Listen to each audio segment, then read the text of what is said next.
욥기 1장 1절부터 5절 말씀, 살아계신 하나님의 말씀을 받들어 읽어드리겠습니다. 성령의 음성을 들으시기 바랍니다.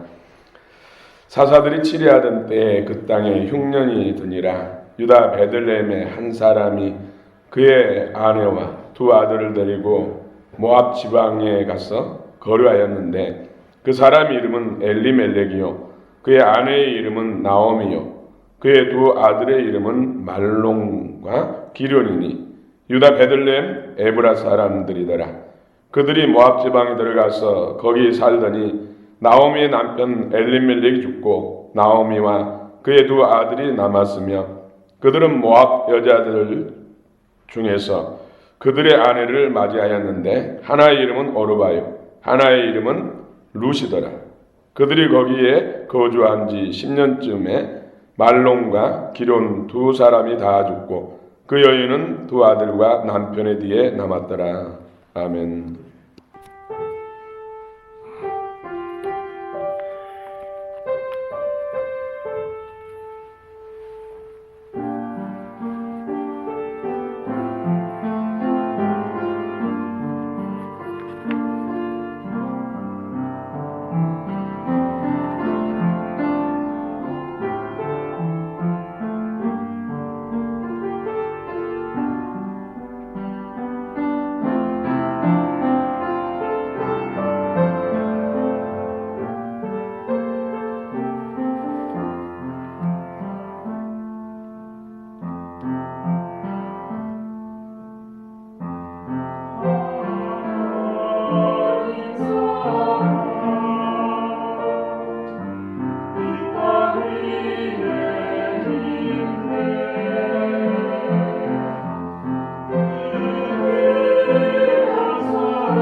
아멘. 할렐루야. 주님 성취합니다. 우리 살름 찬양 찬양을 하나님께서 참으로 기뻐하시고 또 크게 복과 은혜를 주신 줄 믿습니다.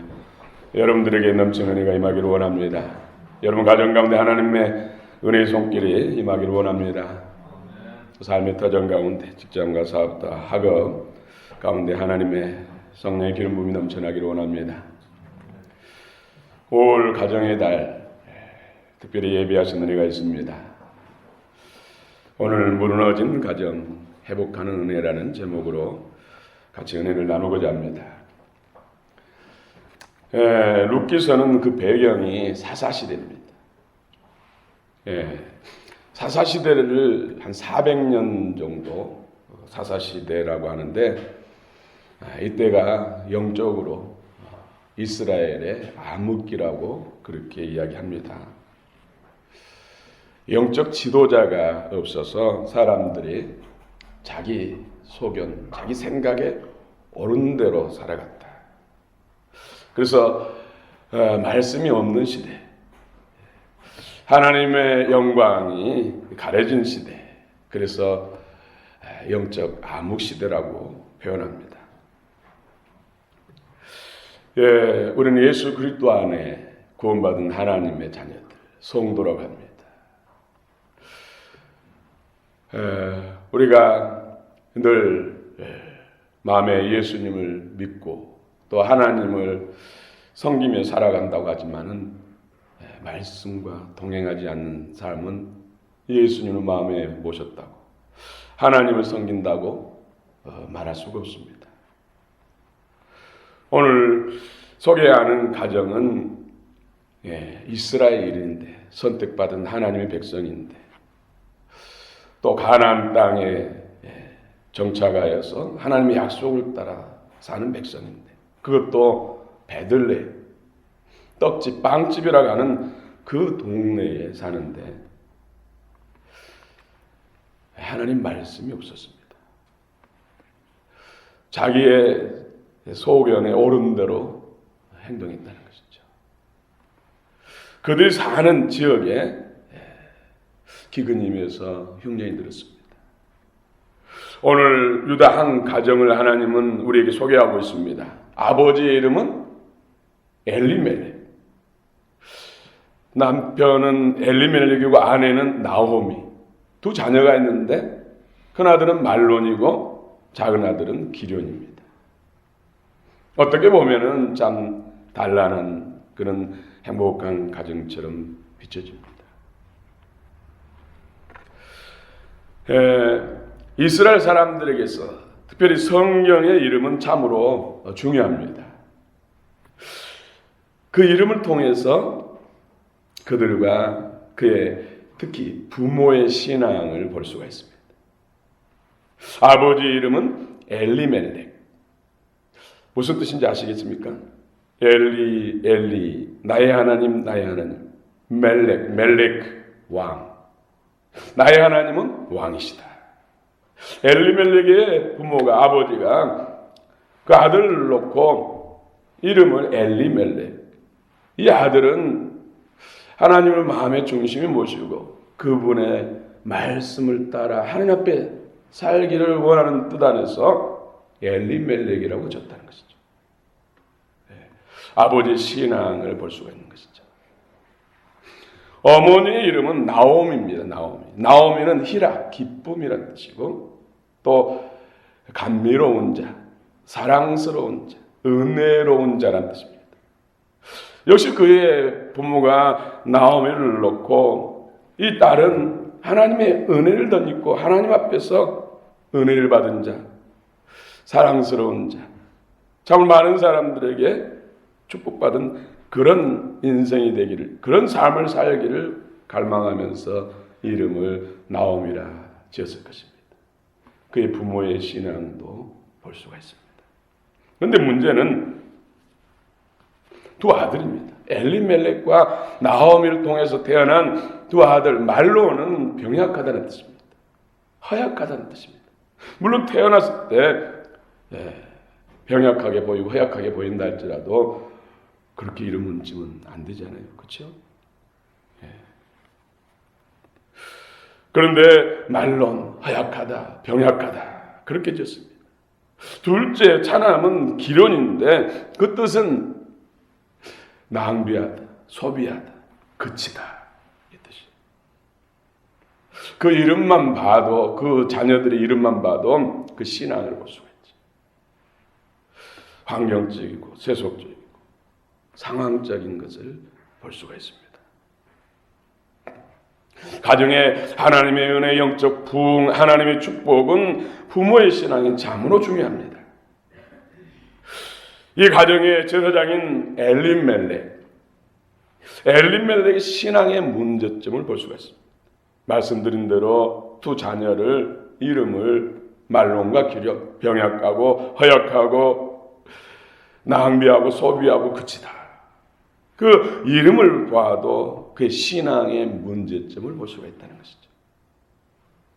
또 우리 1절 한번 같이 읽겠습니다. 룻기 1장 1절 시작. 사사들이 치리하던 때에 그 땅에 흉년이 드니라. 유다 베들레헴의 한 사람이 그의 아내와 두 아들을 데리고 모압 지방에 가서 거류하였는데, 기근으로 인해서 흉년이 드니까 곧바로 물 좋고 풍요로운 모압으로 이사 갔습니다. 이민 갔다는 것이죠. 약속의 땅, 어떻게 해서 가나안 땅에 들어왔습니까? 어떻게 해서 베들레헴의 유다족 속으로서 거류하게 됐습니까? 그런데 가뭄이 오니까, 흉년이 되니까 곧바로 단지 이사 가는 정도가 아니라 이민을 갔습니다. 다른 나라로, 다른 국권이 있는 나라로 이민을 갔습니다. 여기서 그의 신앙이 참으로 육신적이다. 물질 지향적인 신앙이다. 모압은 만몬을 상징하죠. 물질주의. 물질을 쫓아서 살아가는 이 신앙인임을 볼 수가 있습니다. 그런데 모압으로 이민 가서 얼마 안 돼서 엘리멜렉이 죽었습니다. 사실 그 모압으로 이민 가는 데 있어서 절대적인 역할을 하는 사람이 엘리멜렉이에요. 엘리멜렉이 그의 아내와 두 아들을 데리고 모압 지방으로 갔다. 이렇게 성경은 말씀하고 있습니다. 나오미도 그래도 어떻게 하든지 하나님께서 주신 땅인데, 약속의 땅인데, 우리 조상들이 어떻게 해서 얻은 땅인데, 우리 부모 조상들이 이곳에 묻혔고 우리의 터전이 이곳인데 어떻게 하는지 견뎌봅시다. 아마 나오미는 반대했을 거예요. 자녀들도 두 자녀, 아버지 꼭 가야 됩니까? 우리 친구 누구도 있고 그러는데 그들은 안 가는데 우리만 가야 됩니까? 아빠 안 가면 안 됩니까? 아니다, 가야 된다. 짐 싸라. 이 모든 이주를 주도했던 엘리멜렉이 잘 살려고, 잘 살아보려고 이민 갔는데 얼마 되지 못해서 그만 죽고 말았습니다. 우리 3절 한번 같이 읽겠습니다. 3절입니다. 시작. 나오미의 남편 엘리멜렉이 죽고 나오미와 그의 두 아들이 남았으며, 가정의 기둥인 남편 아빠가 얼마 되지 않았어요. 정착도 하기 전에 이민 가서 죽고 말았습니다. 외국으로 이민 갔는데 철석같이 그 아빠만 믿고 갔는데, 남편만 믿고 갔는데 정착도 하기 전에 죽고 말았습니다. 그 슬픔과 아픔, 막막함이 얼마나 컸겠습니까? 이제는 나오미와 엄마와 두 아들이 남았어요. 너무나 허전하고 적적해서 나오미는 두 아들을 장가버립니다. 모압 처녀들에게, 모압의 여자들에게 장가들겠습니다. 이름은 룻과 오르바입니다. 아무것도 없는데, 아직 정착도 안 했는데 모압 여자들이 쉽게 시집 오는 것이 이상하잖아요. 그렇죠? 그런데 그 당시 이스라엘 백성들은 선민이고 주변 나라들에게 있어서 선망의 대상이에요. 그래서 모압 처녀들도 이스라엘 남자들과 결혼하는 것이 그 일생의 때 최고의 기회의 행복의 조건이라고 생각했다는 것이죠. 그래서 결혼하는 데 있어서 그렇게 어렵지는 않았습니다. 또 하나님의 섭리도 있겠죠. 우리 4절 5절을 같이 읽겠습니다. 4절 5절 시작. 그들은 모압 여자 중에서 그들의 아내를 맞이하였는데 하나의 이름은 오르바요 하나의 이름은 룻이더라. 그들이 거기에 거주한 지 10년쯤에 5절이요. 말론과 기련 두 사람이 다 죽고 그 여인은 두 아들과 남편의 뒤에 남았더라. 남편의 죽은 슬픔도 마음에서 가시지 않았는데 이제 두 기둥 두 아들마저 죽었어요. 어떻게 죽었는지에 대해서는 성경에서 기록은 없습니다만 죽었다는 것이죠. 이제 세 여인만 남았어요. 과부들만 남았습니다. 지금 이 시대야 여성의 지위가 향상돼서 직장생활을 할 수 있고 무엇을 해서라도 살아갈 수 있는데 그 당시는 남성 주도의 사회이기 때문에 그래서 과부는 가장 불쌍한 존재. 생가부 세 사람만 자녀도 없이 지금 남은 거예요. 이 아픔과 슬픔, 이 고통은 얼마나 크겠습니까? 나오미의 상처는 말로 표현할 수 없어요. 얼마나 아픔과 상처가 컸던지 다시 돌아올 때 동네 사람들이 저가 나오미가 아니냐 하니까 나를 나오미라 하지 말라. 말하라. 쓰디쓴 인생이다. 고통이다. 아픔이다. 괴로움이다. 그의 마음의 상처, 고통을 그 표현을 통해서 알 수가 있습니다. 말하라. 나오미의 가정이 왜 무너졌는가? 성경은 말씀합니다. 베들레헴 에브라라고도 합니다. 베들레헴 에브라의 가뭄으로 인해서 흉년이 들었습니다. 흉년 때문에 이민 가게 된 것이죠. 왜? 적과 꿀이 흐르는 약속의 땅, 그것도 베들레헴에 기근이 들어서 흉년이 찾아왔습니까? 베들레헴은 떡집, 빵집이라는 뜻입니다. 빵집에, 떡집에 떡이 가득하고 계속해서 떡을 쪄내고 빵을 구해내야 되는데 새빵이 계속해서 따끈따끈한 새빵이 만들어지고 정말로 그 아름다운 맛있는 냄새가 가득해서 온 동네로 퍼져가야 되는데 떡집에 빵집 빵은 하나도 없고 기계는 중단되고 솥은 비어있고 사람들은 두 손 빈손으로 서 있고 팔이 날립니다. 떡집에 빵집에 하나님의 떡집에 하나님의 빵집에 빵이 없고 떡이 없다는 것입니다. 왜입니까? 기근으로 인해서 흉년 들었기 때문에. 곡식이 없으니까. 나무에 열매가 없으니까. 빵을 만들 수가 없어요. 떡을 만들 수가 없어요. 기근 때문입니다. 가뭄으로 인해서 곡식이 자라지 못하고 나무에 열매가 맺히지 않으니까 빵집에 빵이 없는 것입니다. 만들 재료가 없습니다. 그런데 왜 기근이 왔습니까?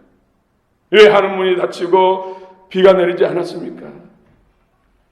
약속의 땅인데 축복의 땅인데 선택된 백성인데 하나님이 책임지겠다고 약속하셨는데 왜 하늘문이 닫히고 비가 내리지 않았어? 기근이 오고 흉년이 들어서 떡집에 빵집에 빵을 만들 수가 없습니까? 그 원인은 한마디로 말씀을 버렸기 때문입니다. 말씀을 불순종했기 때문입니다. 1절에 사사들이 치리하던 때에 베들레헴에 흉년이 들었다고 말씀합니다. 사사시대는 바로 하나님 말씀 따라 살지 않고 내 생각대로 내가 옳은 대로 내 소견대로 행함으로 인해서 말씀을 버린 것입니다. 말씀을 버린 것은 하나님을 버린 것이죠. 그래서 하나님께서는 내게로 돌아오라, 내 품으로 돌아오라, 말씀 앞에 무릎 꿇라, 말씀을 순종하라, 그 신호로 기근을 보내는 거예요. 사사기 21장 25절에 그때에 사사시대에 이스라엘의 왕이 없음, 지도자가 없으므로 사람들이 각기 자기 소견에 옳은 대로 행하였더라. 엘리멜렉과 나오미, 말론과 기론도 이 가정도 사사시대. 가나안 정복전쟁이 끝나고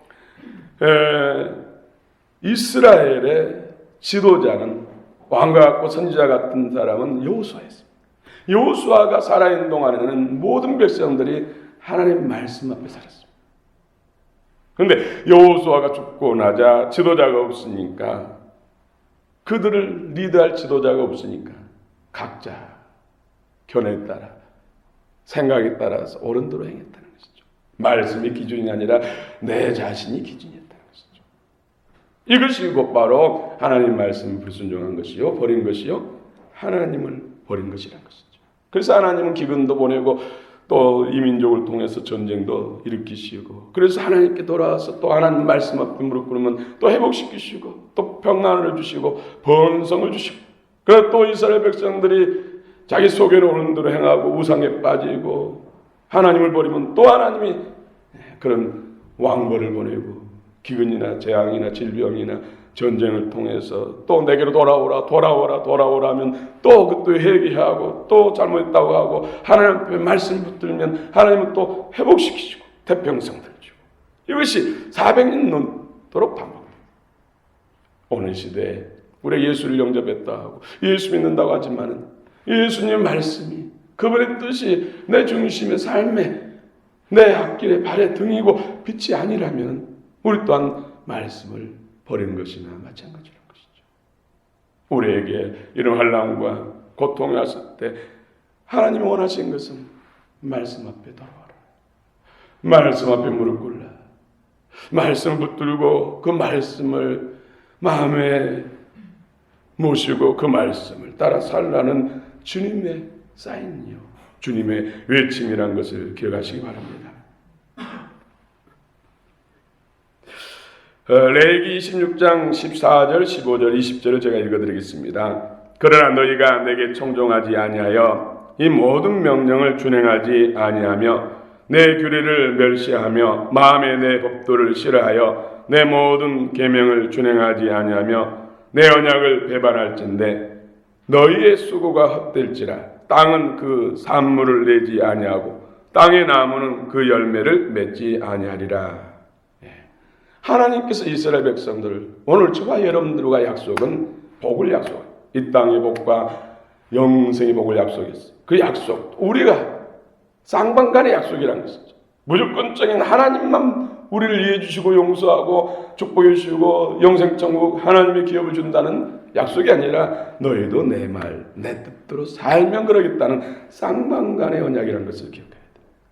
그런데 우리는 내가 해야 할 의무는 망각하고 하나님이 내게 베풀 무조건적인 사랑, 무조건적인 은혜와 축복만 요구하며 사는 반쪽 신앙이라는 것이죠.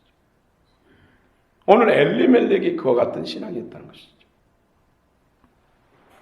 하나님 말씀 붙들고 그 말씀에 이끌림받지 않는 그런 삶은 육신적이고 육신의 소욕적이고 물질적인 만몬인적인 그런 신앙이라는 것이죠. 신명기 28장 24절에 여호와께서 비 대신에 티끌과 모래를 내 땅에 내리시리니 그것들이 하늘에서 내 위에 내려 마침내 너를 멸하리라. 제가 이 말씀을 보면서 황사는 노란 모래잖아요. 한문 그대로 한다면 모래. 또 티끌, 먼지잖아요. 요즘 황사와 미세먼지 때문에 얼마나 고통스럽습니까? 하나님께서 황사, 이 티끌, 미세한 먼지도 하나님의 징계다. 모세를 통해서 신명기 18장 24절에 말씀을 주셨다는 것이죠. 하나님의 백성들이 하나님의 말씀대로 살지 않고 거스려서 하나님 말씀을 버리면은 비 대신에 티끌과 모래를 땅에 내린다. 그래도 우리 이민족은 하나님이 많이 봐주시고 사랑한다.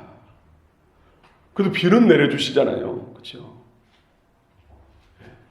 또 갑자기 막 바람이 태풍처럼 여름도 아닌데 불잖아요. 이것도 하나님의 은총이다. 미세먼지 황사를 쓸어가지고 정화시켜주는 하나님의 은혜다. 그래도 이 민족을 하나님이 너무나 사랑하신다. 그 사랑에 더 보답해야겠다. 더 보답해야겠다. 그런 마음을 새롭게 다잡고 결단하고 그렇습니다. 여러분, 미세먼지가 건강을 해치는 무서운 적이라고 합니다. 큰 먼지는 코나 기관지에서 걸러지잖아요. 그런데 미세먼지는 곧바로 폐에 들어간다는 것이죠. 폐에 쌓이게 돼서 또 이 미세먼지에는 각종 세균들, 그런 병원균이 많이 있대요. 그래서 폐 속에 들어가서 폐 속에서 혈관을 타고 전신에 돌아다닌다는 것이죠. 미세먼지도 돌아다니고 균도 돌아다니면서 취약한 곳에 자리 잡아서 그곳에 종양도 일으키고 암도 일으키고 갖가지 또 혈관 질환들, 또 폐에는 굳어가고 침식으로 인해서, 그래서 희귀병도 이 미세먼지로 인해서 많이 생긴다는 거예요. 근데 우리는 미세먼지에 대해서 그렇게 생각하지 않잖아요. 기록에 의하면은 미세먼지 농도는 30 이하일 때는 안전하다고 합니다. 그러나 30에서 80까지는 보통이고 81에서 120까지는 나쁨이래요. 이때는 가급적이면 야외 활동을 금하고 야외 활동할 경우에는 반드시 마스크를 차고 미세먼지 방지용 마스크를 써야지 우리가 보통 마스크로서는 효과가 없대요. 그리고 그 이상의 때는 위험하다는 것이죠.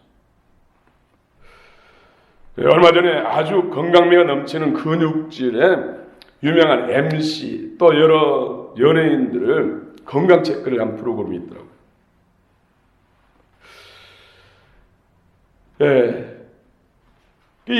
그 건강한 근육 꿀복근을 가진 이 건강한 MC는 다른 부분은 다 좋게 나왔는데 혈중 중금속 수치가 위험 수치. 그래서 깜짝 놀란 거예요. 다른 사람들이 저 청년은 다 좋을 줄 알았는데 혈중의 중금속 수치가 위험 수치라는 것이죠. 지금 건강해 보여도 언제 무슨 일이 당할지 모를 정도로 위험하다는 것이죠. 그래서 그 원인을 알아보니까 이 사람은 조깅을 많이 하는 거예요. 매일같이 빠지지 않고 조깅하는데 뭐 황사가 오든 미세 무슨 주입을 발령하든 상관없이 자기는 조깅하면 건강해진다는 것 때문에 조깅했다는 것이죠. 그때 마시는 미세먼지로 인해서 혈중 중금속 수치가 위험수에 이르렀다는 것이죠. 이 말씀을 드린 것은 이런 정보도 우리의 건강에 있어서 참으로 중요하다는 것이죠. 이런 것들이 정말로 하나님의 말씀을 불순종하고 버린 결과로 하나님의 징계라는 것이죠. 엘리멜렉의 신앙의 실패가 가정을 무너지게 한다는 원인이었습니다. 인생의 기근이 왔을 때 회개하고 그 원인이 무엇인지 하나님께 물어야 되는데 하나님께 돌아오라는 신호인데 그것을 무시하고 간과하고 엘리멜렉은 회개 대신에 인간적인 자기 소견대로 세상적인 방법으로 해결하려고 모압으로 이주해 간 것입니다. 시편 50편 15절에 환난 날에 날 부르라 내가 너를 건지리니 내가 나를 영화롭게 하리로다. 가정의 기근이 임했을 때 하나님과의 관계를 살펴봐야 됩니다. 하나님과의 관계를 점검해야 됩니다. 신앙은 하나님과의 관계예요. 지식적으로 하나님을 많이 아는 데서만 끝나는 것이 아니라 하나님과의 생명 관계가 되어야 된다는 것이죠. 하나님이야 뭐든 다 줄 수 있잖아요. 그러나 진정 우리에게 원하는 것은 너희가 내 생명을 받아서 나의 자녀 되는 것이다. 나에게 생명 관계, 내 DNA를 받고 내 생명을 가진 그 관계, 자녀 관계를 원한다. 하나님이 당신의 독생자를 이 땅에 보내셔서 멸시천대한 능욕을 당하시고 십자가에 죽으셔서 생명을 내주신 것은 그 궁극적인 목적이 우리 인생들과의 생명 관계라는 것이죠. 그 관계는 하나님의 말씀을 통해서 말씀이 우리 안에 영과 생명을 입었을 때 그 말씀을 내 마음 중심에 모시고 그 말씀을 내 발의 등산과 길의 빛을 삼아서 그 말씀을 따라 살 때 그 말씀이 내 안에서 영이 되고 생명이 돼서 하나님의 자녀가 된다는 거죠. 시편 119편 71절에 고난당하는 것이 내게 유익이라 이로 말미암아 내가 주의 율례를 배우게 되었나이다. 그러나 엘리멜렉은 흉년이라는 고난이 닥치자 하나님께 묻지 않고 모압으로 도피해버렸습니다. 현실 도피라는 것이죠. 하나님으로부터 더 멀리 도망가 버린 것입니다. 열왕기상 21장에 보면은 나봇이라는 사람이 나옵니다. 이스라엘에 나봇이 포도원을 가지고 있었어요. 그 포도원이 아방이 탐이 났던 것 같아요. 그래서 나봇 그 포도원을 내게 팔게. 안 됩니다. 그러면 더 좋은 포도원, 더 넓고 더 좋은 포도원을 줄 테니까 바꾸자. 안 됩니다. 왜? 하나님 말씀에 지게표를 옮기지 말라고 했습니다. 갖가지 협박에도 하나님 말씀을 내가 지키기 위해서, 말씀을 따르기 위해서 왕이라도 그 누구라도 나는 이 밭을 팔 수가 없습니다. 포도원을 팔 수 없습니다. 그랬더니 상심돼서 들어누우니까 머리 싸매고 들어놓고 음식도 안 먹고 왕이 아비 누워있으니까 이세벨이 걱정 마시고 내가 그 포도원을 뺏어주겠다. 사람들과 모함해가지고 모해해가지고 누명쓰여가지고 돌려주겠어. 나봇은 이 농사꾼 나봇은 하나님의 말씀 지키겠어. 생명까지 버렸는데 엘리멜렉은 기근이 오자 흉년이 오자 곧바로 모압으로 이민 가고 말았습니다. 아예 엘리멜렉의 가정의 불행은 바로 하나님의 말씀을 버린 것입니다. 하나님의 말씀을 순종하는 것은 하나님을 사랑하는 것이고 하나님을 내 안에 모시는 것입니다. 우리가 예수 안에 입학하면서 믿는다고 하면서 여전히 내 생각, 내 속에는 어른들 행하고 있다면 우리 또한 엘리멜렉 같은 그런 반쪽 신앙이 아닙니까? 육신적이고 물질적인 그런 만모니즘의 신앙이 아닙니까? 오늘날 가정의 달, 진정한 회복, 영적 회복, 하나님의 은혜의 회복, 가정의 회복은 말씀 회복이라는 것이죠. 말씀 회복. 엘리멜렉은 유다 지파의 사람으로 유력한 위치에 있는 사람입니다. 지도자였다는 것이죠. 지도자가 하나님 말씀을 연구하고 그 말씀을 백성들에게 가르쳐야 된다. 자신부터 말씀을 모르고 말씀을 버리니까 이스라엘 백성들의 형편은 어떻겠습니까? 저도 이 말씀을 보면서 말씀을 연구하고 말씀을 지키고 말씀을 가르쳐야 할 위치에 있는데 너무나 말씀을 모르고 있구나. 참 너무나 슬프고 고통스럽습니다. 또 이 민족을 위해서 기도할 때 참으로 이 민족을 바라보시는 주님의 마음이 느껴지니까 너무나 며칠 동안 슬펐어요. 우리에게도 흉년이라는 각종 고난이 찾아올 수 있습니다. 질병의 흉년이 찾아올 수 있습니다. 여러분 20-30년 전까지만 해도 성도들이 아프면 무슨 병이든지 먼저 하나님께 나와서 하나님께 울부짖고 기도하고 보따리 쌓아지고 성경에 나와서 하나님께 기도 고쳐달라고 살려달라고 왜입니까? 하나님께서 잘못된 거 지적하시면 회개하고 주신 말씀 붙들고 얼마나 기도했습니까? 그러다 기적을 체험하고 하나님 앞에 성장하고 믿음이 자라고 그런 다음에 병원을 가도 병원을 가고 약을 먹어도 약을 먹었습니다. 그런데 지금 어떻습니까? 그래서 영적 침체가 오는 것입니다. 경제적 흉년도 마찬가지입니다.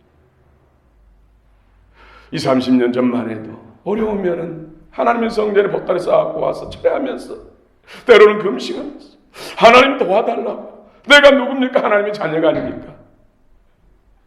내일 일을 걱정하지 말라고 무엇을 먹을까 무엇을 마실까 염려하지 말라고 했는데 왜 이런 경제적인 어려움이 있습니까?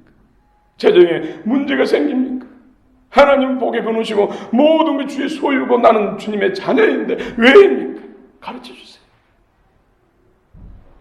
회개할 거 회개하고 하나님의 약속 말씀 붙들면 하나님께서 기적처럼 길을 열어주시고, 그러면 하나님이 하셨다고 간증하고 수많은 사람들에게 복에 부른 되신 하나님을 나타내니까 교회는 절로 부흥되고 전도는 절로 됐던 것입니다. 하나님 말씀을 통한 예수 그리스도의 생명을 주시고자 하나님께서 기근을 주시고, 기근으로 인해서 흉년이 발생한 것입니다. 요즘 이단, 시오천지 이단, 카페에 올리기 때문에 이름대로 하면은 고발해가지고 또 내린다고 극단으로 가고 있습니다. 기독교 방송 앞에서 연일 수천 수만 명을 동원해가지고 데모를 하고 카드 섹션을 하고 한국 교회를 향해서 정면 도전장을 내고 지금 난리가 아니에요. 지금까지 이단이 이런 적은 없었어요. 세계의 역사 속에도 이단이 이렇게 극단으로 정면 도전장을 내놓고 하는 적은 없었어요. 그런데 이 민족에 이게 웬일인가? 저는 너무나 가슴이 아프고 슬퍼요. 말씀을 맡은 종이 주의 말씀에 무지하니까, 복음에 무지하니까 하나님께서 지도자들 깨우고 한국교회 성도들을 깨우고 있어요. 이 이단을 몽둥이로 사용하고 있다. 너무나 슬픈 것입니다. 우리의 사랑하는 형제 자매들이 얼마나 거기에 빠져서 인생을 낭보하고 멸망길을 치닫고 있습니까? 누구 때문입니까? 바로 믿는 자들 때문에, 주의 종들 때문입니다. 이 이단은 이단 중에서도 적그리스도적인 이단이에요. 그들 교주를 예수님과 같은 레벨에 주잖아요. 구원자들. 초림하신 예수님은 초림 때의 구원자고, 자기 교주는 마지막 때, 재림 때의 구주다고, 구원자. 사사시대, 사사기 보면 시대마다 하나님 구원자를 보냈다 하니까 구원자를 보낸다고 하지 않느냐 하면서 그 말씀을 갖다가 엮는 거예요. 그것은 본질적인 영적인 본질적인 구원을 말한 것이 아니라 전쟁으로부터, 다른 이민족의 침입으로부터, 어떤 환경으로부터 구원하기 위해서 하나님의 종으로서 보내셔서 구원한다는 뜻이지, 본질적인 영적인 구원, 본질적인 구원을 말한 것이 아니거든요. 본질적인 구원은, 죄와 사망 구원, 사단으로부터 근본적인 구원은 오직 하나님만이 예수님을 통해서만 하신 거예요. 그러면은 메가더 장군이 우리가 6.25 때 지금 공산에 직전에 있었는데 하나님께서는 유엔군, 총사령관, 메가더를 통해서 우리 남한을 회복시키셨대요. 그럼 메가더가 군자입니까? 요한복음 5장 39절, 너희가 성경에서 영생을 얻은 줄 생각하고 성경을 연구하거니와 이 성경 곧 내게 대하여, 예수님에 대하여 증언하는 것이라. 신구약 성경은 예수 그리스도에 대해서 말씀하고 예수 그리스도를 믿고 예수 그리스도의 말씀을 영접함으로 구원받고 영생을 받는다고 말씀하고 있습니다. 또 요한복음 5장 46절에 모세를 믿었더라면 또 나를 믿었으리니 이는 그가 내게 대하여 기록하였습니다. 모세 오경도 예수님에 대해서 기록하고 있다는 것이죠. 이 말은 구약 성경도 예수님에 대해서 말씀한 것이라는 것이죠. 예수님이 중심이라는 것이죠.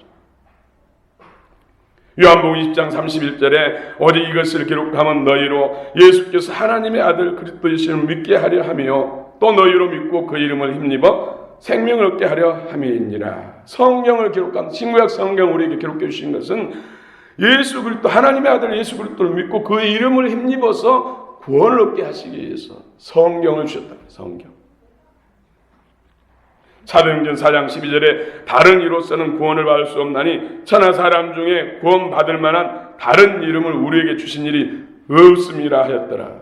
다른 이름을 주신 적 없다고. 예수 그리스도, 오직 예수를 통해서 구원받고 예수를 통해서 하나님 앞에 나간다고.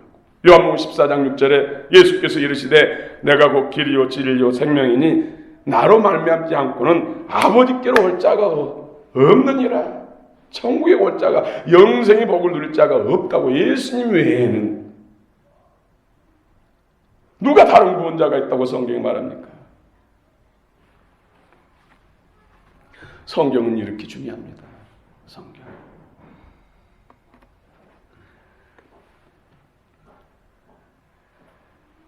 여러분 들을 길을 가지기 바랍니다. 여러분 중에 몇 사람이라도 말씀 앞에, 말씀 부흥에 들어가시기 바랍니다. 그래서 한 구절이라도 여러분 말씀 카드를 보내드립니다. 그 말씀이라도 묵상하면서 그 말씀과 동행하시라. 말씀 부흥이 가정의 부흥이고, 말씀 부흥이 직장과 사업터 가게의 부흥이고, 말씀 부흥이 이 나라 민족의 부흥이에요. 말씀 부흥이 교회의 부흥입니다. 성도가 너무나 성경에 대해서, 복음에 대해서 무지하니까 하나님께서 이런 이단을 통해서 징계하신 것입니다. 한국교회 말씀 부흥이 일어나면은 이런 이단은 사라집니다. 사랑하는 성도 여러분, 진정한 주님의 복이 여러분 가운데 임하기를 원합니다. 여러분들이 시대의 주인공이 되시기를 원합니다. 그 하나님의 약속이 있습니다. 밤낮 여러분을 마음에 품고 모시고 기도할 때면 주님 마음이 많이 느껴져요. 여러분을 향한 하나님의 계획과 기대가 참으로 놀라운데, 중요한 것은 말씀 앞에 돌아야 된다는 것이죠. 말씀 부흥이 일어나야 된다는 것이죠. 그럼 반드시 하나님이 이렇게도 하시구나, 하나님이 실로 놀랐구나, 진정은 하나님이 하나님이시구나, 여호와가 하나님이시다, 여호와가 하나님이시여, 나의 하나님이시여, 우리의 하나님이라고 외치게 될 것입니다. 누가 외치라고 말하지 않았다. 여러분이 그 뜨거운 감격이 여러분 알고 입술을 열어서 외치게